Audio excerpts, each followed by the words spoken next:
house guests, welcome to today's Big Brother Over the Top updates and spoilers. Where are you going? We're just starting. Our house guest of the day is Dominic Capello. Hi. And Dominic wants to know, well, first of all, he said, we all know that you're a big fan of Jason. It's very true. So he's saying, if I was on this season, would I be able to hide my friendship/alliance with Jason and covertly navigate my way through the game? The answer is no. I would not be able to hide it. Oh my god. In general, I would, you know, whoever I was best friends with, I would not be able to hide it because I would have to hang out with them. I'm not very good at, like, hanging out with people that I don't like. But especially, oh my god, if I was on there with Jason, I'd be like, never leave me. So yeah, that'd be pretty rough. But anyway, thank you for your question. Let me know what you guys think in the comments. What would you do if you were in the house with someone that you really bonded with? Alright, and if you want to be house guest of the day, check out our Patreon link in the info box below, and if you're already a patron, send me your questions. Okay, so yesterday, Shane and Monty were chatting in the HOH room, and Monty confirmed that he wants to put up Jason and Danielle with Jason as the target. So Shane makes it very clear, like, he's not into this. He's not cool with it, because he's got this little, like, thing going on with Danielle. So he's not for it. He's not a fan of it, but he will allow it. And Monty really appreciates that. He's like, you know what, I'll remember that in the future. You went along with my plan. So this, you know, the second part of this plan, they want to pretend that Shane did not know that Danny was going up, and Shane is supposed to comfort her because Monty is really scared that Danielle's gonna, like, freak out on him. I don't know where he's getting this from because Danielle has never shown any sort of, like, freak out potential, you know what I mean? Like, we haven't seen any of that, so I'm not really sure why he keeps saying that, but he's brought it up multiple times. So Shane is supposed to comfort her and make sure that she doesn't blow up. Alright, so then Whitney, Alex, and Morgan were in the storage room, and Whitney lets the girls know Danielle's going to be going up on the block next to Jason, and Alex is very excited about this. She's like, let's vote out Danielle! I don't know why these girls hate Danielle so much. It almost just seems like it's a jealousy thing, because Danielle's in tight with a lot of the guys. They want to be in with the guys, and they can't all be in with them, so it seems like a jealousy thing. They're also saying that they can't stand her stories, but, like, there are some worse stories in there. Oh, alright. So then Whitney left Alex and Morgan alone in the storage room, so it's just the sisters in there, and they're freaking out a little bit because Justin has mentioned multiple times now that he's having a hard time telling the two of them apart. Yeah, it's because they're sisters. But they don't want to get busted. So Alex tells Morgan, you need to start caking on your makeup like you usually do. Why are you having all these down days? You're dressing like me. Like, what's the deal with this? You're not allowed to wear your glasses anymore. And she's telling Morgan that she needs to come up with a different last name. Y'all didn't do that already? You had so much time in sequester and you knew you both were going in the house. You had all that time. You couldn't come up with some sort of backstory? What the frick were you doing? So, I think Morgan came up with the name, like, Wilkinson or something. I don't know. But anyway, it was time for the second safety ceremony of the week, the second and final. So Big Brother was all like, house guests, put on your block passes. So it was time. I'm really surprised that the Big Brother voice does not have a southern accent this season, just judging by the cast. But anyway, Monty goes up to the HOH room. He makes his selections, and here they are in order. First was Justin, then Alex, Chrissy, Shelby, and last but not least, Scott. So then Big Brother announced that the ceremony is over, and there was a super awkward silence. I mean, you could hear a feather drop. It was ridiculous. And then Big Brother was like, Jason and Danielle, you're nominated. Sorry about your life. So then Danielle was crying a little bit, especially when people were going over to hug her. Jason, however, was prepared for this. He knew he was definitely going up on the block. Danielle thought, you know, maybe there was a chance, but I think she was also thinking that Shane would warn her because Shane is so close to Monty. Like, really? Shane didn't know what was going to happen? Come on. So, anyway, Monty comes downstairs and he gives a speech of sorts, just like he did after the first safety ceremony. And he's like, yeah, oh, that freaking sucked. I know I'm the evil guy now. But he's like, Danielle and Jason, it was nothing personal. So he tells Jason, this is your second time here. You're a threat because you're a vet. You could win the veto. You know, I respect you, whatever. Then Danielle, you're pretty. Everyone likes you. Everyone likes her? What? That's news to me. But he also tells her, you could win the veto or whatever. Sure. Okay. Again, like, I don't think that the speech did Monty any favors. Like, I see what he was trying to do, trying to justify in front of the group why he did what he did, just like he would at a nomination ceremony, but Monty's always just like, ugh, Monty. Alright, so then Shane follows the plan. He's comforting Danielle in the London room. He's telling her, you'll be fine. You've got a good shot at winning the veto. And then even if you don't win the veto, you're up against a vet. So Jason is more likely to go home. For sure, for sure. Danielle, though, she's worried because she knows that those other girls don't like her. So she's like, they could flip the vote on me and keep Jason. Like, why did Monty not put up somebody that everybody likes? Like, that's what you're supposed to do when you put up a pawn. You want to put up somebody who is likely to stay. And she's worried. So then Neely joins them, and this was pretty emotional. Neely starts crying. She's like, I want you to do well. And she was talking about, like, the two of them being strong black women and, like, all this stuff. And it was very emotional. So then Jason, like I said, Jason knew he was going up on the block. So after the ceremony, he goes back to his smoking corner outside. I'm getting worried about him because he is, like... There's smoking, and then there's chain smoking, and then there's Jason smoking. He needs to freaking put the cigarettes down. They need to give him some nicotine patches because I'm getting worried for him. But anyway, he's joined outside by Scott and Neely, and he's saying, like, I knew I was going up on the block. I feel bad for Danielle. Shane didn't even warn her. Like, what is that all about? And they weren't expecting Danielle to go up on the block next to him, and Jason is thinking that Monty put her up because she is close to Jason and she would be a vote for him to stay. So it's almost like a punishment. I don't know. So then 8 o'clock rolls around. It's time for a message from Julie. So get your butts to the living room. So it's time for another pre-recorded message from Julie. So she lets the house guests know America will be nominating a third house guest every week. So then she tells them there's some rules to go along with this. You can't nominate, or America can't nominate the same house guest 2 weeks in a row. What? Why not? I could see them putting a rule like that into have-nots, but we should be able to nominate the same person 2 weeks in a row.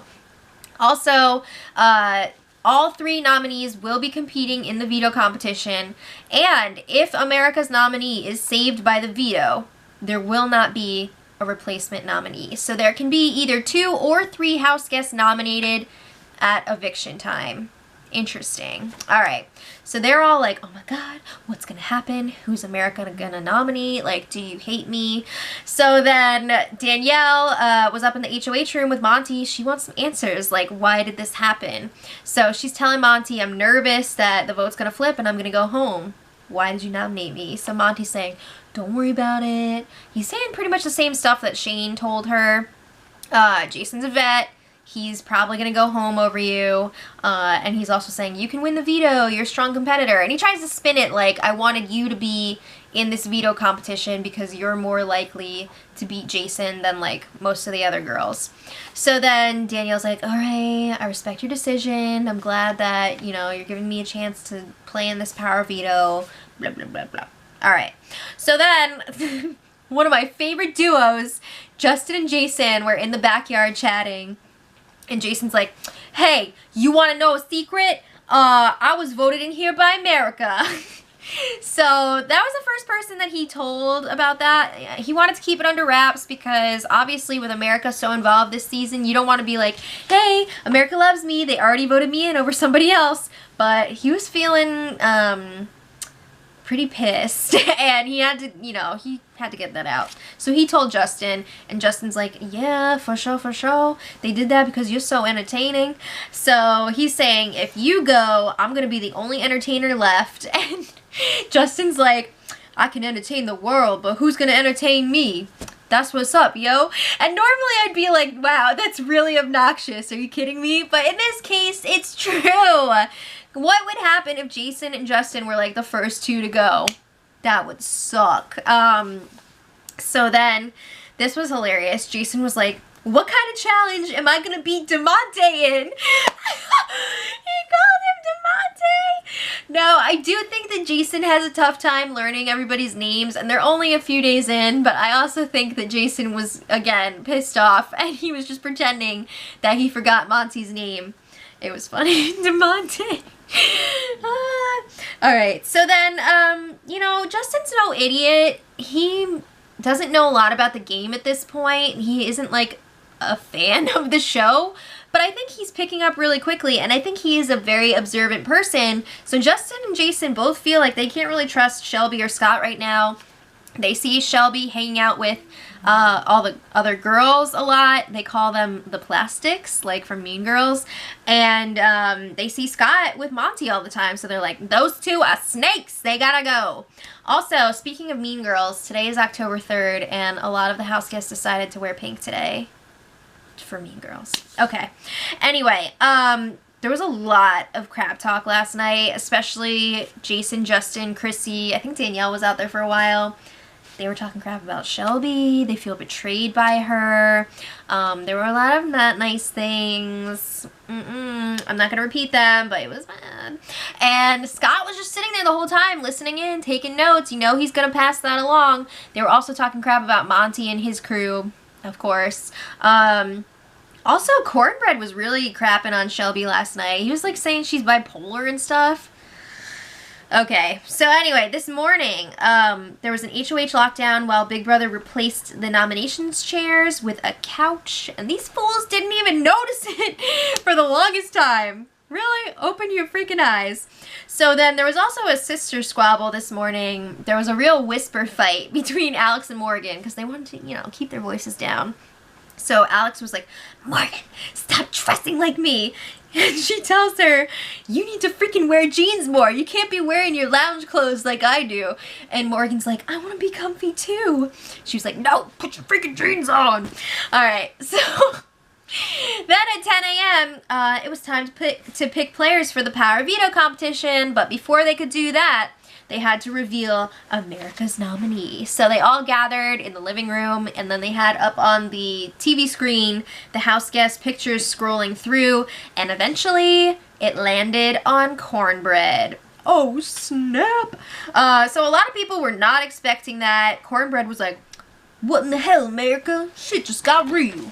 So he was definitely not expecting it. We're going to come back to that. But now it's time to pick players for the POV.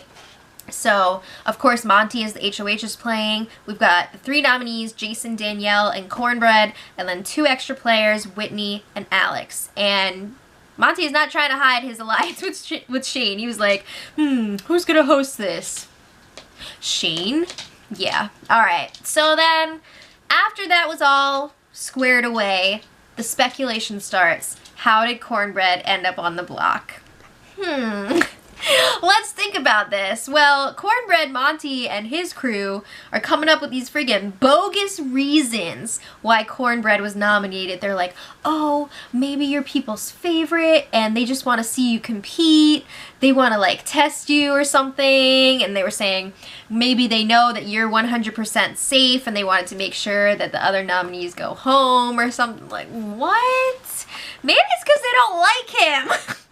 That would be my first gut instinct. I mean, come on. Jason knows what's up. He's like, psh, yeah, I saw that one coming. So, Jason's feeling really good about this. He feels, you know, affirmation, I guess, from America. He thinks maybe they were trying to put someone up against him in the Power Veto who he would have a good chance of beating. And also, he's thinking, like, Monty and Cornbread are really close, so maybe this is a sign that America is not happy with Monty and his crew. Yep. Alright, so then Jason was studying for that Power Veto. He wants to win, so he's going around the house counting objects. He's you know, trying to think of really long words for a potential spelling competition. That usually pops up every season. So then Monty comes over and starts talking to Jason, and this was so funny. Jason was trolling the crap out of Monty. He was like, yes, so there's this thing called HOH-itis, which Monty definitely has. And he's like, yeah, the HOH, he just thinks he's going to be in power forever. He's like walking around in that HOH robe and all this stuff. And it's like obvious that this applies to Monty, but Monty's like, oh man, that's awful. So then Jason's trying to warn Monty, like, I just want to make sure that you don't have tunnel vision, because we know that Monty is like a freaking action figure. You press the button and the only thing he says is like, Jason's a vet, Jason's gotta go. So he doesn't want Monty to get caught up in that. I mean, obviously Jason wants to stay, but it is true, like, you don't want to have tunnel vision in this game. So Monty's response is, yeah, I mean, if you weren't a vet, I wouldn't have to put you up. So then Shelby and Alex are chatting. They're talking about the power veto competition. Alex is playing, Shelby is not, but they want to see Cornbread win this veto, or they want whoever wins the veto to use it on him. No? Alright, so then 1 p.m. rolls around and it's time for the veto comp. So we heard, you know, this season is going to have like the smaller scale competitions. It's not going to be like this huge production, and again, you know, it was a smaller scale, but it was still a lot of fun. It was almost like a mystery room, you know, like one of those things where you get locked in the room and you got to solve the puzzles to get out. So Shane reads them the rules, and this is the gist of it. The people competing had to go in the house, search around for clues to give them a 4-digit code to open a safe with the power of veto in it. So basically, you had to open up your eyes, come up with some numbers, and type them in. So you could type in as many as you want, but like each time, if you get it wrong, you had to go to the back of the line, like go around this fence again and then come back. Even if there was nobody else waiting, you had to go around and come back again. So a lot of people were like trying over and over and over again, and it was a little bit obnoxious. But even if you had the right numbers, you had to get them in the right order. So also, you know what else was obnoxious? A lot of people were working together on this. I almost wish, well, I do wish there was a rule that like you had to not talk to other people. You had to stay quiet, because I don't like when all these people work together except for like 1 or 2. So you basically have everybody working together and like talking about potential clues, except for Jason and Danielle. But eventually those two start working together, because they're like, it would be good if one of us won, so that we could get somebody else on the block and maybe both of us could stay. So I think it was about half an hour into the competition, Jason gets up there, he punches in 2449, and he won! Ah! I was so excited. It was amazing. So it turns out the code here went along with items that were added to the house. So there were 2 chairs, 2 extra chairs, 4 magnetic letters on the fridge. They spelled out veto. 4 sunflowers in a vase, and 9 fish up on the chess table upstairs. So that means that Jason is safe from eviction this week. Oh my god, it was amazing. The veto meeting is going to be tomorrow. Now we know that Monty was talking about putting up Chrissy as their replacement nominee, but is he going to stick with that? We'll see. It's going to be interesting to watch people scramble now. Yay! I feel like the game has finally started for real. So let me know what you guys think in the comments. Are you excited that Jason won the power of veto? And who do you think should be the replacement nominee? And until tomorrow, much love.